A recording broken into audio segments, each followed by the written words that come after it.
Dear Fat Joe, Gillie, Lupe, and Jim Jones, y'all gotta let Drake go. I know it's hard, but guess what? I got you. I have a plan. I have all of the principles that will help you let him go. Stick with me on this video and we're gonna walk through it.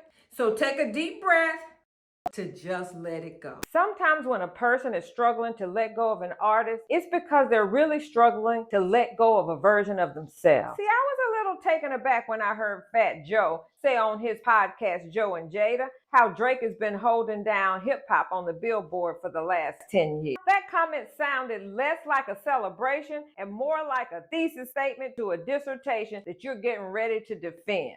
In translation, it sounds like somebody is having a problem letting go. It truly displays Joe's struggle and a lot of old heads struggle to let go of Drake and that Drake era. And it really felt like a certain group of old heads are having a whole lot of trouble letting go of the era that they were emotionally invested in and realizing that that era is over. We're not here to tear down Drake. We're here to offer biblical principles. The principles perfectly explains why you should let go of this illusion of Drake and the rest of the culture can move on.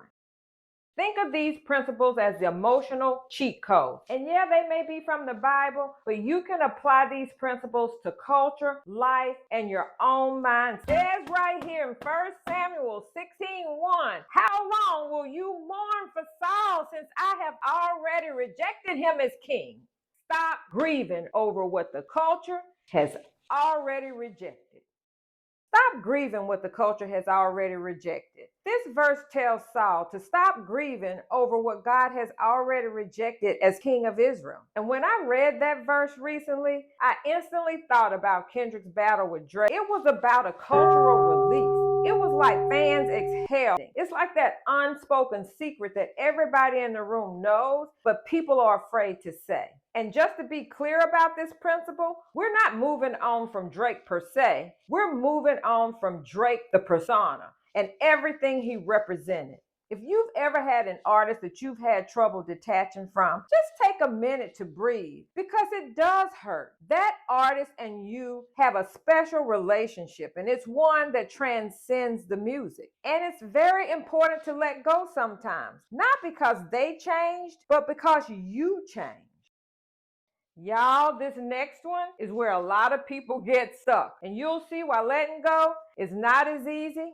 Church, it's a hard pill to swallow, but you will. You will get through this. And right here in the book of Matthew 8:22 says, let the dead bury the dead. Stop trying to revive a legacy that no longer aligns with the culture.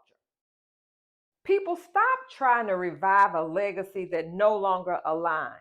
You see, in this verse, Jesus tells one of his disciples who wants to go back before he starts to follow him ahead, let the dead bury the dead, to stop delaying growth because you're so worried about what's stuck in the past.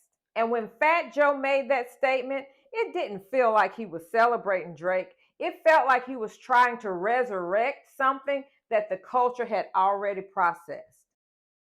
When I hear Fat Joe big up Drake in this way, it feels like he's diminishing the work of other artists throughout the last 10 years who have been superior in what they do. Artists including Future and Kendrick Lamar, Glorilla, Cardi B, Tyler the Creator, even the hip hop artists who have dominated charts like Lil Baby and Ghana. What about these artists who have put in the work and you can find them also on Billboard Hot 100? You diminish their work by trying to big up somebody and gain brownie points for your own self-gain. This disillusions your fans, and that is unfair.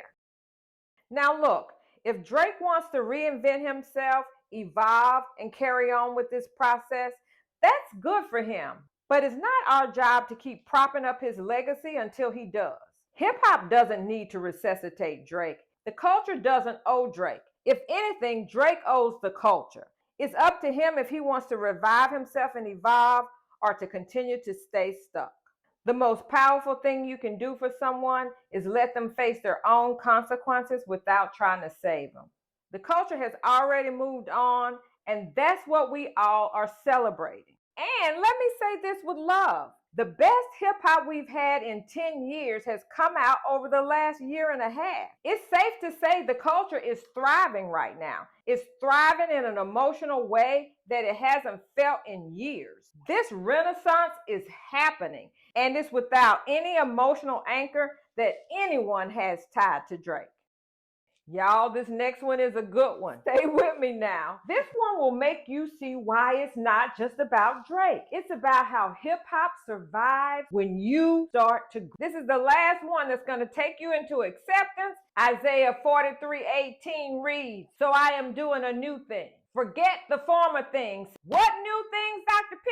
Let me remind you the culture of the new thing. Lyricism, people who respect Black women, people who care about hip hop, and we care about the things that are affecting us and our people. A new thing.